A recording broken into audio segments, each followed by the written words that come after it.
Hello, it's been quite some time that I came to you. काफ़ी दिन बाद मैं आपके सामने रूबरू हो रहा हूँ. So today we are going to understand the key differences between in and within. Often you would have seen that people use these two words in and within interchangeably, but there are several key differences between these two words. So today we are going to understand those differences. So, one way to use in is that when you are including something in, in a given setting. For example, Matthew is working in the army, Matthew is in the army, or Michaela is in drama, or Rahul is in drama, or Beth is in the choir. Beth is in this school team.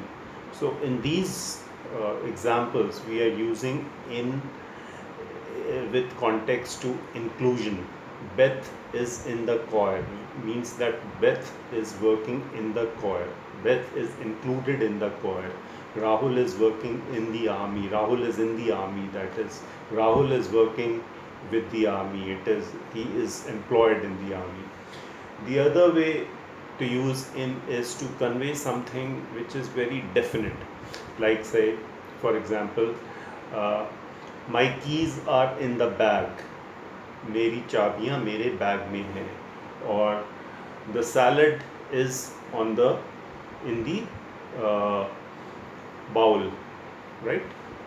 कटोरी में salad रखा हुआ है. So we are definite. Where is the salad? The salad is in the bowl. Another way to use in is to substitute with into, right? Substitute means replace, means, for example, the cat has gone into the room, so you can also say it like the cat has gone in the room. Like, go jump in the river, you can also use it as go jump into the river. Or like, come into my office, so you can replace into with in. Come in my office. I went running in Sarah's study. I went running into Sarah's study. So in these examples, what you are doing is you are replacing into and in. So what have we learned so far? Before using in, one, you can use in when you are including something or somebody in a bigger organization. Two, when you are being definite about a particular setting. Like, for example, the keys are in my bag. In the third case, you are using in when you want to replace into. जब आप into की जगह आप in use कर सकते हैं. Go jump in the river. You can also say go jump into the river. But you can also use within in a few ways, and those ways are very vague actually.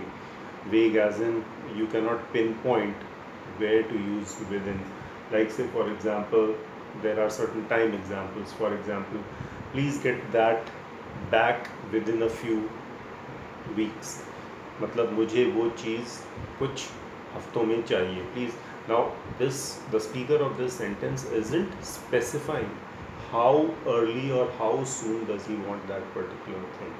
He's simply saying, please get that object to me within a few weeks. He's being vague about it, and here we are talking about time. Another time example is, we will be there within 2 hours. हम वहाँ 2 घंटे में पहुँच जाएंगे. So the speaker isn't sure when will we reach there. Will we reach there by 2 o'clock or 3 o'clock or 4 o'clock? No, he's unsure about that. So he's saying we will be there within 2 hours. So this is a time example and this is a vague example. You can also use within when you are talking with reference to a location. For example, you can't have dogs within the fenced area. Okay, so you are talking about a big area and you are saying that you can't have dogs within the fenced area. So this is a location example. Another example is, I am somewhere within the lobby of the theater. Okay, so this again is a location example. मैं एक इस theatre की lobby में कहीं हूँ. I'm not sure कहाँ हूँ, but I'm somewhere within that lobby. Okay, so that's another example. And then the third example is theoretical boundary examples. Now these are boundaries which are theoretical. You can't see those boundaries with your naked eyes, but you are setting up limits inside your within your brain. Not every child thinks within these parameters. So parameters is it's a boundary, and it's a very very theoretical boundary. Not every child thinks within these boundaries. Many can't, Mary can't help that she thinks within the box. Mary को ये समझ में नहीं, Mary इस चीज़ को समझ नहीं पाती कि वो इमेजिनेटिवली ही चीज़ों को कल्पना करती है. Thinking out of the box, thinking with in the box. Art doesn't fall within boundaries, it flows. Okay? So this is another example of a theoretical boundary. Try to be within your limits.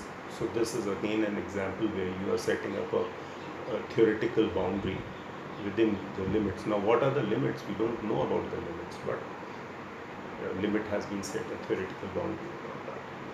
So to wrap up, you need to be very very clear when you need to use in and when you need to use within.